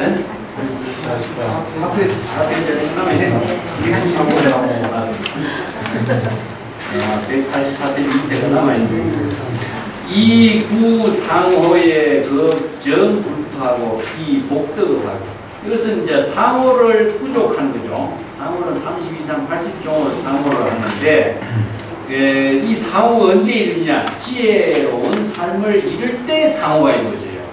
그래서 얼굴 모습이 바뀌는 것이 아니라 지혜로운 삶에 의해서 상호가 부족되는 겁니다. 그래서 부처는 30 이상이 부족했다면서 부처의 지혜가 이루어질 때 30 이상이 부족되는 거예요. 때문에 부처의 지혜를 통해서 상호를 부족함으로 해서 불토를 청정하게 하며 모든 복덕업을 실행하도록 합니다. 복덕업이라는 것은 복과 덕을 함께 이루는 본분의 업을 말하는데 복덕업인데 업이라고 하는 것은요 자연업이다 뭐다 하는 것은 지혜가 작용하는 시제인의 본분사회를 업이라고 해요. 여기서 업을 행위라든가 뭐 나쁜 쪽으로 이야기하는데 그렇지 않습니다. 사법청정이라고 할 적에는 바로 지혜로 이루어진 업이고 그 지혜로운 업을 이루는 것을 자연업이라고 그래요. 자연업. 외부의 힘에 의해서 그렇게 이루어지는 것이 아니라 진여 자체가 지니고 있는 지혜와 덕에 의해서 이루어지는 업이다. 그런 뜻이죠. 그래서 부사의 업이라고도 쓰고 그런 말씀입니다. 이 업이란 말 참 불교에서 이제 자연업이라고. 그 부처가 모든 중생들에게 방편의 지혜를 쓰는 것은 자연 그 자체의 지혜로 작용하는 업이다. 이걸 자연업이라고 해요. 목적을 두지 않거든요. 이거 부사의 업이라고 해요. 사량 분별이 다 초월된 경지에서 이루어지고 있는 업이다. 부사의 업이다.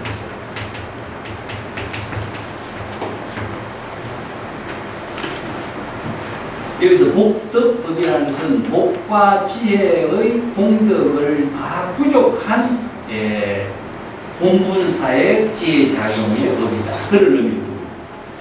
지일체 중생 신념 여응 슬픔에 끼어 지어가고 일체 중생의 마음과 의식의 대상 경계를 다 알고서 여기서 신념이라고 쓰죠. 심은 마음이고 염은 의식의 대상 경계를 말합니다.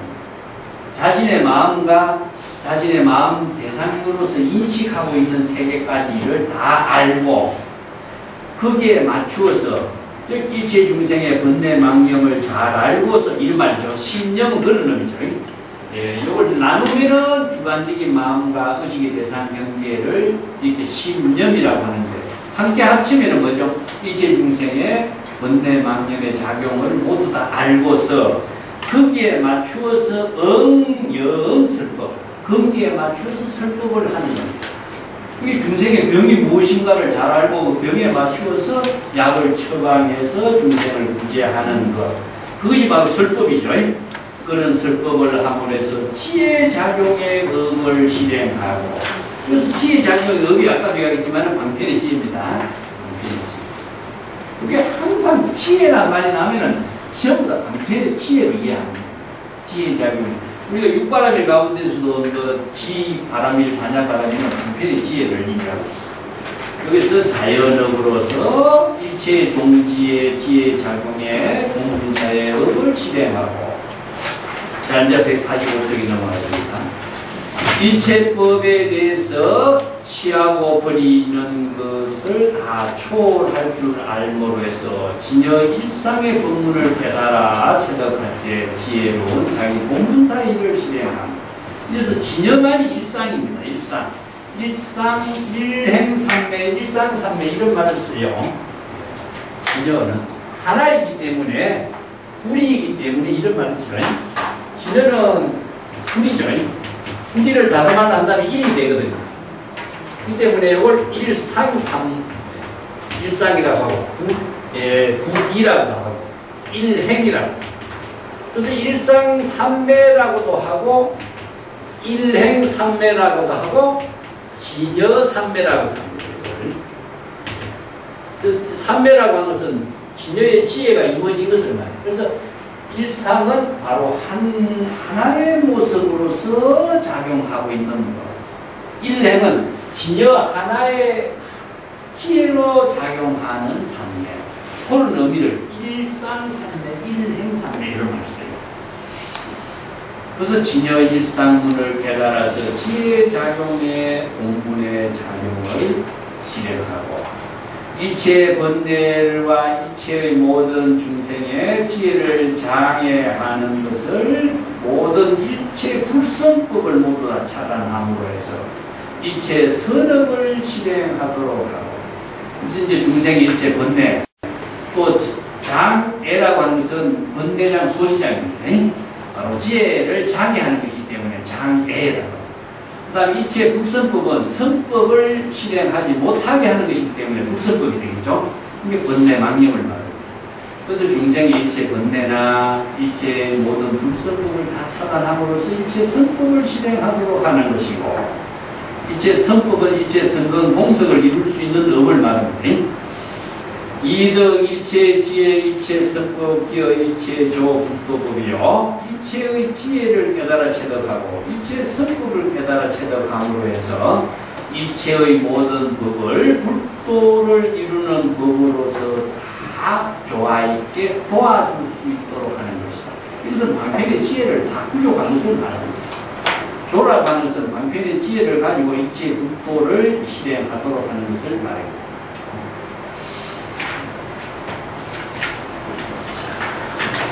뒷장에 146쪽으로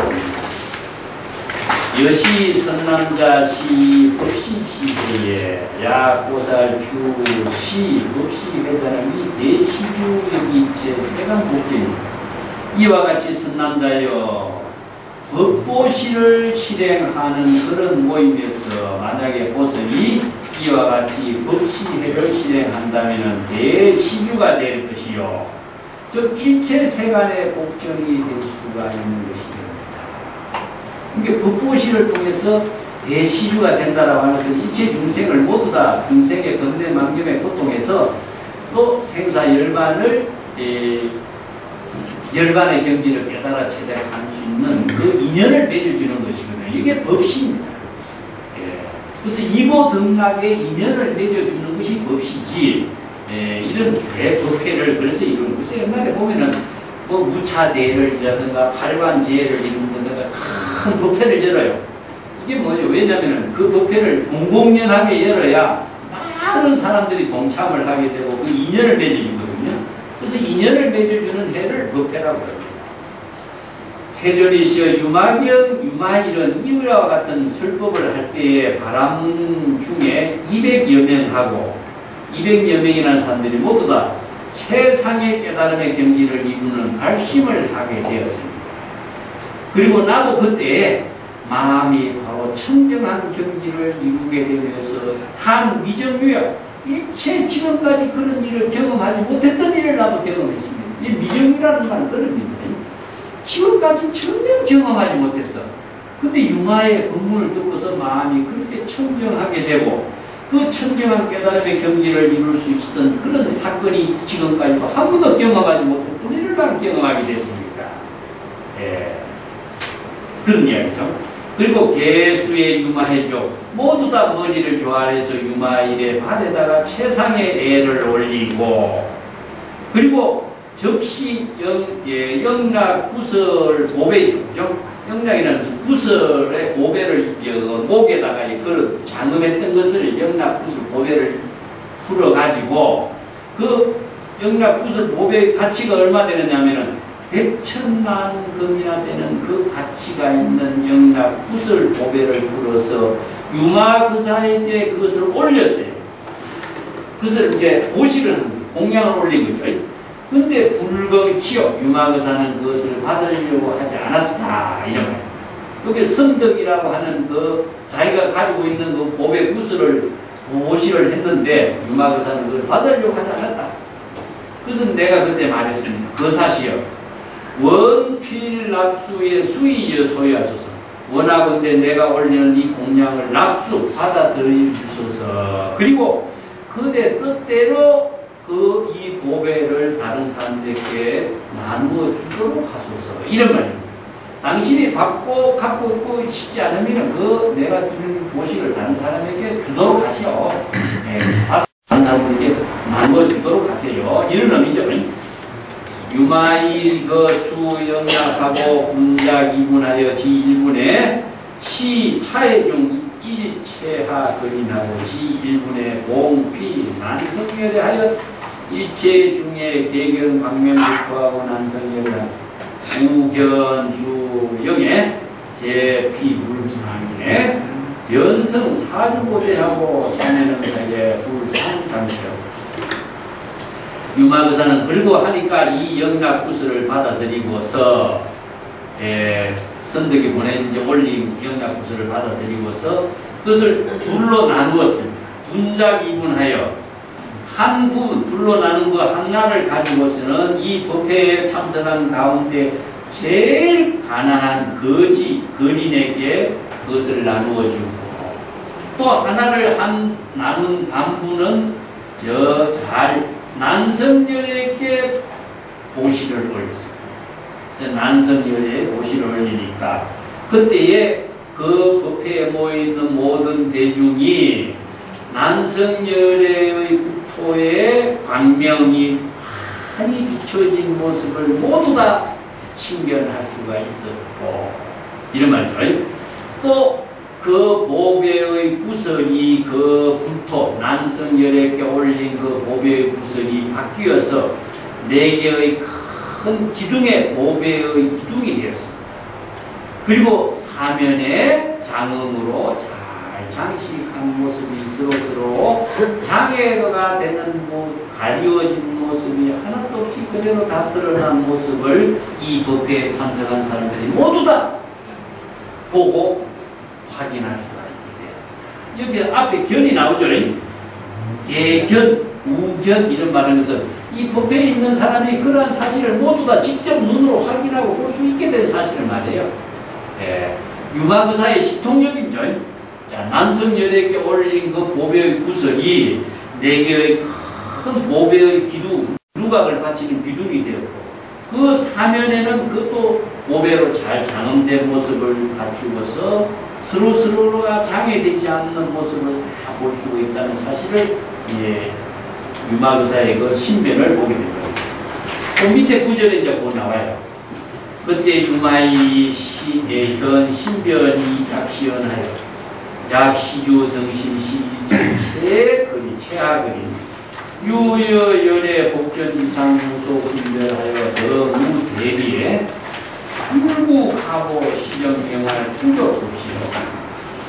자, 그때 유마일이 이러한 신변을 다 납두고 난 뒤에 이렇게 말했습니다.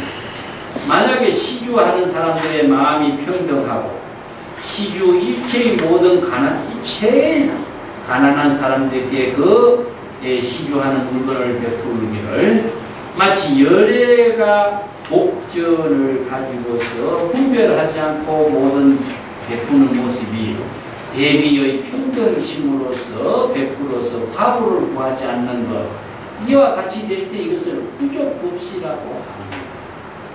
법시가 법보시를 베푸는 것이 다 부족되었다. 부족이란 말은요 진여의 지혜를 통해서만이 부족합니다. 그래서 이제 절대 평등, 최상, 부족, 평등 이런 말 전부 다 진여의 지혜로 함께 이루어진 것을 부족이라고. 신변이라는 것은 유마의사의 그 신통묘용의 작용인데 지혜의 작용은 신변이잖아요. 신이란 말은요 마음 심자를 옛날에 신자로 바뀌었는데 신통묘용이 바로 마음의 지혜의 작용으로서 신통묘용이 나타나는 것이지 몸으로 신통묘용을 말하는 건 아니거든요. 그렇기 때문에 신변, 마음의 신통묘용의 지혜의 작용. 성중일 체하 그리니 견시 실력에 무리소설하고 대발하는 따라 삼약 삼보르심에 고아부림의 중입니다. 그 성 가운데에 제일 가난한 그림, 최하로 가난한 그림 한 사람이 이러한 유마거사의 실력을 보고서 또 유마거사가 그렇게 설한 슬프게 법문을 듣고서 모두가 제3의 깨달음을 이루는 안욕따라 삼략삼보리심을 일으키게 되었고, 그렇게 된 모습을 보고 선덕이 말하기를 나는 그 유마거사를 방문해서 유마거사의 문병할 수 있는 능력을 나는 갖추지 못했습니다. 나는 문병할 수 있는 능력을 감당할 수가 없습니다. 이렇게 이제 선덕이 마지막으로 이야기했습니다. 그러고 나서 요단이 마지막에 보살품이죠. 보살품의 마지막 구절을 이렇게 결론을 내놨어요. 여시 제보살 각각 향불하여 설기 본연하고 칭술 유마의 소원 개활 우리집 대피문질입니다. 이와 같이 모든 보살들이 각각 부처님께 뭐라고 말씀드리냐면 각각 여기에서 제시했던 보살 몇 명이라든가 선덕이라든가 지세보살이라든가 이런 사람들처럼 자기와 유마거사에 만난 인연, 그걸 본연이라고 그럽니다. 옛날에 유마거사와 자기와 만나가지고 유마거사로부터 이런 법문을 듣고서 내가 유마거사의 지혜는 감당할 수 없다라는 사실을 모두 다 인정을 하는 거죠. 그래서 유마거사와의 본연, 인연, 만난 인연들을 각각 이야기하면서 모두 함께 유마거사를 다 칭송하면서 하는 말이 무엇이냐? 그 유마거사를 찾아가서 문병을 드리는 일을 지혜로 감당할 능력이 우리는 없습니다. 이렇게 그 보살들이 전부 다 이제 이야기. 그 다음 장이 뭐가 나왔냐면 문수사리가 나왔다. 문수사리가 이제 유마거사를 문병을 간 이야기가 다음 장에 나와요. 예, 그래서 문수사리와 유마거사의 이제 우리부분 이야기가 이제 쭉 나오는데, 여기서는 대표적인 보살 등장시켜놓고 나머지 보살들은 다 우리는 감당할 수 없다라고 또 여기 이따게 보살품에서는 달라있던 겁니다. 오늘 여기까지 보살품 마치고 다음 시간에는 이제 교재를 이제 조금씩 들어가지고 보살 문제품하고 한 분씩 해나가고 있습니다.